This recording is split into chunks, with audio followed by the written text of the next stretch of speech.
Well, good morning. Welcome back to Ladybug Grace, the Bible edition. We're reading a Bible in a year. I missed doing yesterday's video. There's really no excuse for it. I just didn't do it. So, as you can see in the caption, we're going to be doing Genesis 31, Psalm 17, Proverbs 17, and Matthew 22. Again, I have to do these as one video because YouTube is limiting how much I can upload in a day. So, it's going to be a long video. It is what it is. So Genesis 31. Jacob heard that Laban's sons were saying, Jacob has taken everything our father owned and has gained all this wealth from what belonged to our father. And Jacob noticed that Laban's attitude toward him was not what it had been. Then the Lord said to Jacob, go back to the land of your fathers and to your relatives, and I will be with you. So Jacob sent word to Rachel and Leah to come out to the fields where his flocks were. He said to them, I see that your father's attitude toward me is not what it was before, but the God of my father has been with me. You know that I've worked for your father with all my strength, yet your father has cheated me by changing my wages 10 times. However, God has not allowed him to harm me. If he said, the speckled ones will be your wages, then all the flocks gave birth to speckled young, and if he said, the streaked ones will be your wages, then all the flocks bore streaked young. So God has taken away your father's livestock and has given them to me. In breeding season, I once had a dream in which I looked up and saw that the male goats mating with the flock were streaked, speckled, or spotted.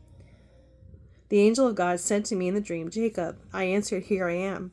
And he said, look up and see that all the male goats mating with the flock are streaked, speckled, or spotted. For I have seen all that Laban has been doing to you.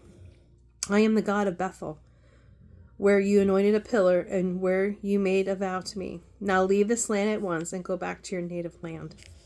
Then Rachel and Leah replied, do we still have any share in the inheritance of our father's estate? Does he not regard us as foreigners?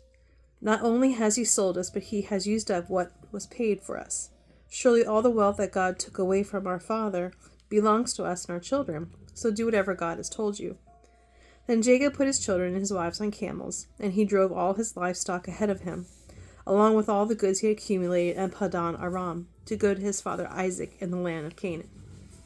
When Laban had gone to shear his sheep, Rachel stole her father's household gods. Moreover, Jacob deceived Laban the Aramean by not telling him he was running away. So he fled with all he had, crossed the Euphrates River, and headed for the hill country of Gilead. Laban pursues Jacob. On the 3rd day, Laban was told that Jacob had fled, taking his relatives with him. He pursued Jacob for 7 days and caught up with him in the hill country of Gilead. Then God came to Laban the Aramean in a dream at night and said to him, be careful not to say anything to Jacob, either good or bad. Jacob had pitched his tent in the hill country of Gilead when Laban overtook him. And Laban and his relatives camped there too. Then Laban said to Jacob, what have you done? You deceived me, and you carried off my daughters like captives in war. Why did you run off secretly and deceive me? Why didn't you tell me so I could send you away with joy and singing to the music of timbrels and harps? You didn't even let me kiss my grandchildren and my daughters goodbye. You have done a foolish thing. I have the power to harm you, but last night the God of your father said to me, be careful not to say anything to Jacob, either good or bad. Now you have gone off because you long to return to your father's household, but why did you steal my gods? Jacob answered Laban, I was afraid because I thought you would take your daughters away from me by force. But if you find anyone who has your gods, that person shall not live. In the presence of our relatives, see for yourself whether there is anything of yours here with me, and if so, take it. Now Jacob did not know that Rachel had stolen the gods. So Laban went into Jacob's tent and into Leah's tent and into the tent of the 2 female servants, but he found nothing. And he came out of Leah's tent, he entered Rachel's tent. Now Rachel had taken the household gods and put them inside her camel's saddle and was sitting on them. Laban searched through everything in the tent but found nothing. Rachel said to her father, don't be angry, my lord, that I cannot stand up for your presence. I'm having my period. So he searched but could not find the household gods. Jacob was angry and took Laban to ask, what is my crime? He asked Laban, how have I wronged you that you hunt me down? Now that you have searched through all of my goods, and what have you found that belongs into your household? Put it there in front of your relatives and mine, and let them judge between the two of us. I have been with you for 20 years now. Your sheep and your goats have not miscarried, nor have I eaten rams from your flocks.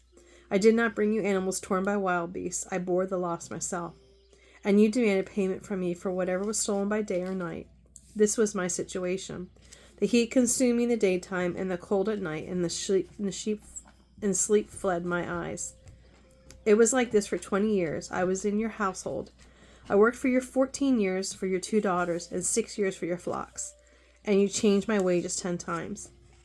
If the God of my father, the God of Abraham and the fear of Isaac, had not been with me, you would surely have sent me away empty-handed. But God has seen my hardship and the toil of my hands. And last night he rebuked you. But Laban answered Jacob, the women are my daughters, the children are my children, and the flocks are my flocks. All you see is mine. Yet what can I do today about these daughters of mine, or about the children they have borne? Come now, let's make a covenant that you and I, and let it serve as a witness between us. So Jacob took a stone and set it on a pillar. He said to his relatives, gather some stones. So they took stones and piled them up in the heap, and they ate there by the heap. Laban called it Jegar Shadutha, and Jacob called it Galeed. Laban said, the heap is a witness between you and me today. That is why it was called Galeed. It also is called Mizpah, because he said, may the Lord keep watch between you and me when we are away from each other. If you mistreat my daughters, or if you take away wives besides my daughters, or take any wives beside my daughters, even though no one is with us, remember that God is a witness between you and me. Laban also said to Jacob, here is this heap, and here is this pillar. I have set up between you and me. This heap is a witness, and this pillar is a witness, that I have not. And I will not go past this heap to your side to harm you, and you will not go past this heap and pillar to my side to harm me. May the God of Abraham and the God of Nahor, the God of their father, judge between us. So Jacob took an oath in the name of the fear of the father Isaac. He offered a sacrifice there in the hill country and invited his relatives to a meal. After they had eaten, they spent the night there. Early the next morning, Laban kissed his grandchildren and his daughter and blessed them, and he left and returned home. So that ends Genesis 31. It's 7:32. I'm going to pause. Okay. Now we're going to start Psalm 17. Theme, a plea for justice in the face of the false accusations and persecution. David urges us to realize the true goal of life, to know God, and the true reward of life, to see God one day. Hear me, Lord, my plea is just. Listen to my cry, hear my prayer. It does not rise from deceitful lips. Let my vindication come from you. May your eyes see what is right. Though you probe my heart, though you examine me at night and test me, you will find that I had planned no evil. My mouth has not transgressed, though people tried to bribe me. I have kept myself from the ways of the violent through what your lips have commanded. My steps have held to your paths. My feet have not stumbled. I call on you, my God, for you will answer me. Turn your ear to me and hear my prayer. Show me wonders of your great love. And you who save by your right hand, those who take refuge in you from their foes. Keep me as the apple of your eye. Hide me in the shadow of your wings. From the wicked who are out to destroy me, from my mortal enemies who surround me.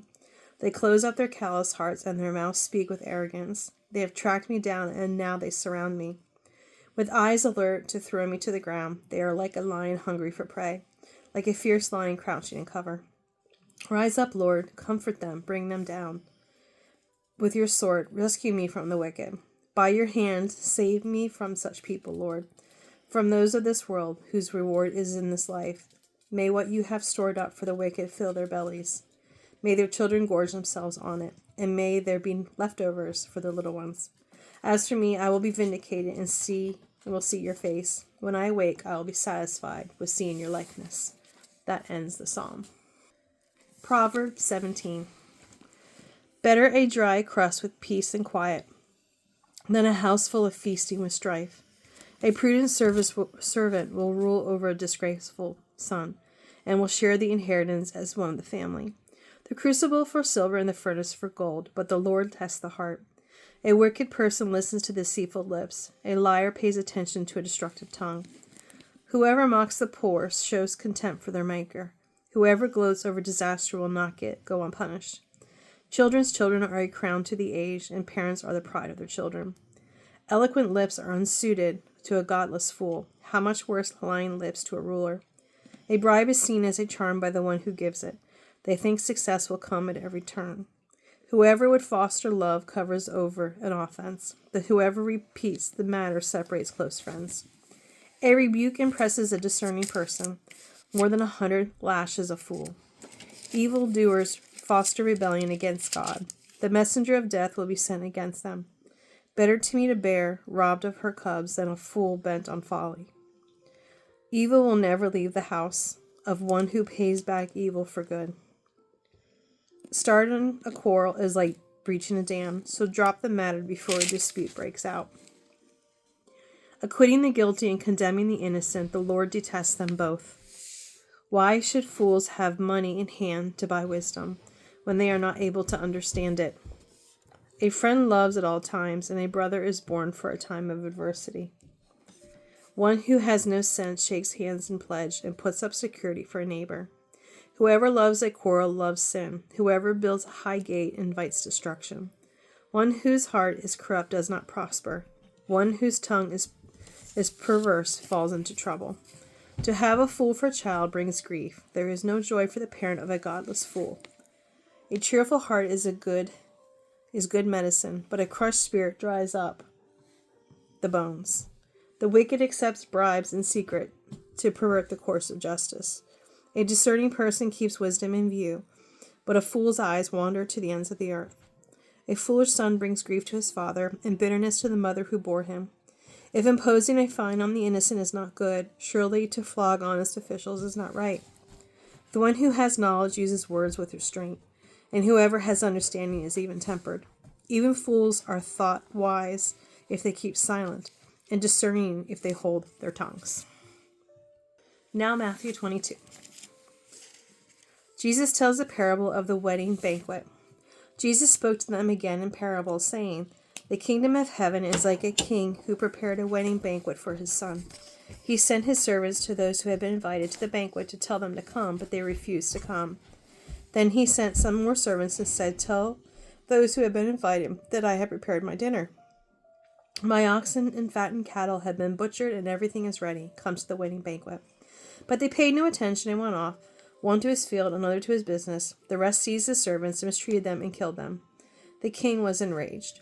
He sent his army, destroyed those murderers, and burned their city. Then he said to his servants, 'The wedding banquet is ready, but those I invited did not deserve to come. So go to the street corners and invite to the banquet anyone you find.' So the servants went out into the streets and gathered all the people they could find, the bad as well as the good. The wedding hall was filled with guests. But when the king came in to see the guests, he noticed a man who was not wearing wedding clothes. He asked, 'How did you get in here without wedding clothes, friend?' The man was speechless. Then the king told the attendants, 'Tie him hand and foot, throw him outside into the darkness where they will be weeping and gnashing of teeth. For many are invited, but few are chosen.'" Religious leaders questioned Jesus about paying taxes. When the Pharisees went out and laid plans to trap him in his words, they sent their disciples to him along with the Herodians. "Teacher," they said, "we know that you are a man of integrity and that you teach the way of God in accordance with the truth. You aren't swayed by others because you pay no attention to who they are. Tell us then, what is your opinion? Is it right to pay the imperial tax to Caesar or not?" But Jesus, knowing their evil intent, said, "You hypocrites, why are you trying to trap me? Show me the coin used for paying the tax."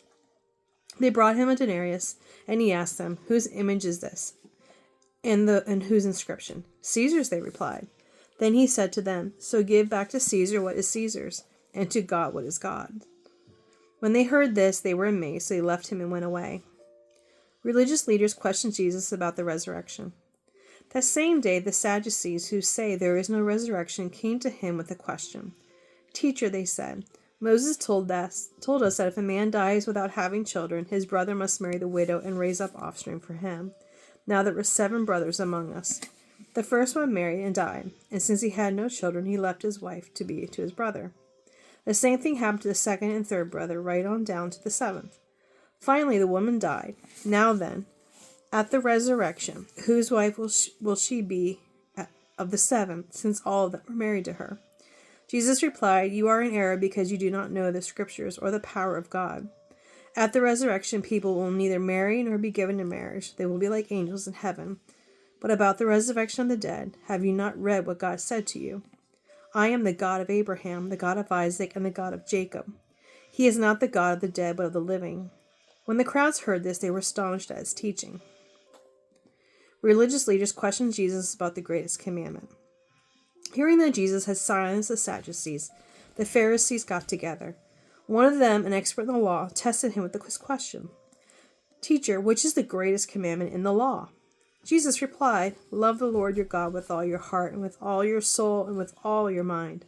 This is the first and greatest commandment. And the second is like it. Love your neighbor as yourself. All the law and the prophets hang on these 2 commandments." Religious leaders cannot answer Jesus' question. While the Pharisees were gathered together, Jesus asked them, "What do you think about the Messiah? Whose son is he?" "The son of David," they replied. He said to them, "How is it then that David, speaking by the Spirit, called him Lord? For he says, 'The Lord said to my Lord, sit at my right hand until I put your enemies under your feet.' If then David calls him Lord, how can he be his son?" No one could say a word in reply, and from that day on, no one dared to ask him any more questions. That's the end of today's reading. Thank you so much for joining me.